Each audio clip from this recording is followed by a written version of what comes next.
Nagulat ang isang lalaki na kukuha lang sana ng police clearance matapos mabulaga sa nakabinbin nitong kaso at nakaambang warrant of arrest laban sa kanya sa bayan ng Gimba, Nueva Ecija.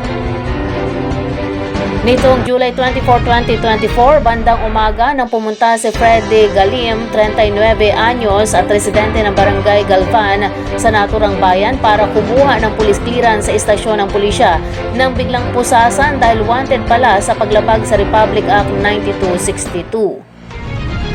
Lumilitaw sa report na habang naghihintay ang akusado sa kanya nga ini-apply na clearance, lumabas sa PNP e-warrant server na pugante pala ito kung saan umiiral ang kanyang warrant of arrest noong pang July 10, 2020. Kasalukuyang nasa pangalaga ng PNP Gimba ang akusado habang hindi pa nakakalagak ng piyansa na 24,000 pesos batay sa inisyu ng RTC Branch 3,